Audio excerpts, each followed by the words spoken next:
Welcome sa DRS 2.0. Fresh at nagbabagang happenings bang hanap mo? Mga padabarkads man yan o mga trending topics? Pwes, sagutin natin yan. Kaya naman isubscribe nyo na ang ating channel para sa mga nagbabagang balita everyday. Welcome back again sa ating YouTube channel mga Kadabarkads, and for today's video, ang pag-uusapan natin ay tungkol sa mga importanteng kaganapan sa loob at sa labas ng Eat Bulaga. Unahin nating pag-usapan ang kaganapan po sa pamilya ni Jose Manalo na kung saan nag-celebrate nga po sila ng birthday ni Yael dito po sa Arimi Hot Spring Resort. So sila po muna ang umakop pa ng kanilang resort mga Kadabarkads para po dito i-celebrate yung birthday ni Yael mga Kadabarkads. Sobrang saya nga po ng tagpong ito mga Kadabarkads kasi dati 'di ba nagre-rent lang po sila ng resort para dun po sila mag-celebrate at magpalipas po ng oras. Ngayon sariling resort na po nila mga Kadabarkads yung inaakopahan nilang magpapamilya para po sila ay doon mag-celebrate. So ito po talaga yung isa sa mga pangarap or wini-wish ni Jose Manalo ang magkaroon po ng sariling resort na kung saan talaga namang kumikita po ng malaki every booking. Samantalang next topic naman, for the first time, pinakita na po mga Kadabarkads ang first teleserye appearance ni Ruel Carino dito po sa TV5. So marami nga po ang natuwa mga Kadabarkads ang makita po nila si Ruel Carino dahil sobrang natural po ng kanyang pag-arte na para pang bihasa na po siya. Yan po yung isa sa talaga namang hinahangaan ng Dabarkads natin. Yung parang henete na po talagang artista, si Ruel Carino, dahil talagang mahusay siyang gumanap or umarte. And also nakita rin natin dito si Queen Amber Torres, isa rin po siya sa gumanap dito, pero naka-side view lang siya mga Kadabarkads at hindi masyadong nabigyan po ng exposure. Nakatuon po kasi mga Kadabarkads kay Ruel Carino ang naturang eksena. Kaya congratulations kay Ruel dahil talaga namang nabibigyan siya ng magandang oportunidad dito po sa TV5 and hoping na mas marami pang opportunity ang dumating po sa kanya. Samantalang next topic naman, pag-usapan naman natin ang tungkol dito sa statement po na ililabas ni Miss Chris Aquino para po yan kay Bimbi. Sabi nga dito, proud mommy Chris Aquino nagpasalamat sa mga pumuri kay Bimbi or Bimb sa Itbulaga. Hindi maitago ni Chris Aquino ang kanyang tuwa at pagmamalaki matapos makatanggap ng positibong feedback ang kanyang anak na si Bimbi Aquino Yap Jr. sa naging hosting debut nito sa Itbulaga. Buong puso niyang pinasalamatan ang lahat ng nagpahayag ng suporta at paghanga kay Bimb.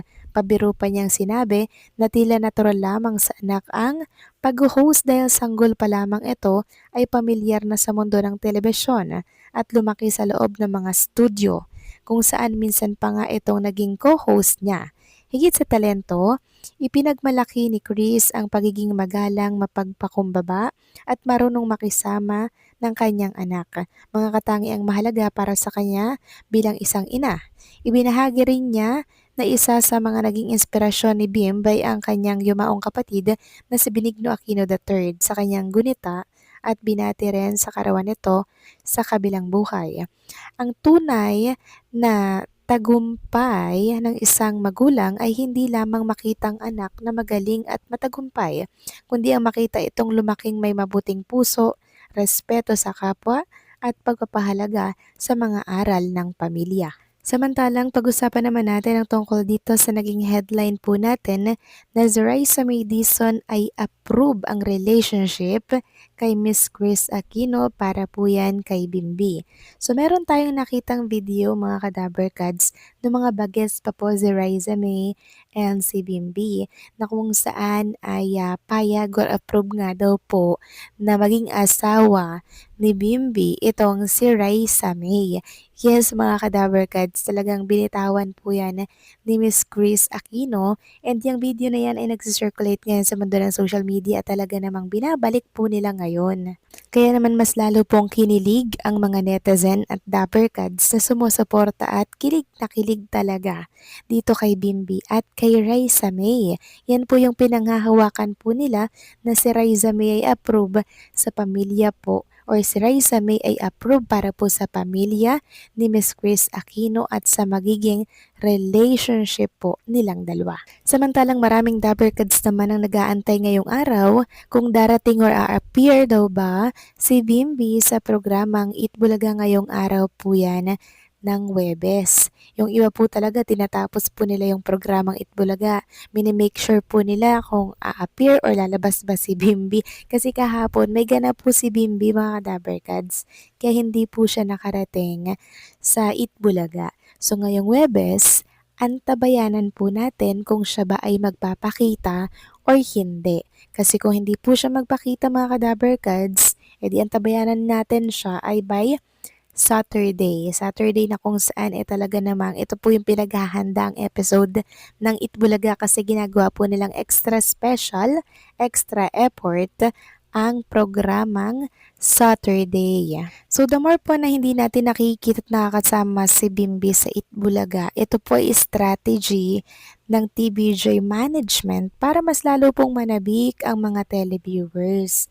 Kasi magsasawa po agad ang mga televiewers kung ibabagsak po nila agad yung mga kapasabog po nila. Mananawa po yan. Kaya ngayon, binibitin po nila mga kadabbercads. Hindi po nila pinagkikita si Bimbi at si Raisa May. O diba, ang husay po ng creative team ng programang Itbulaga.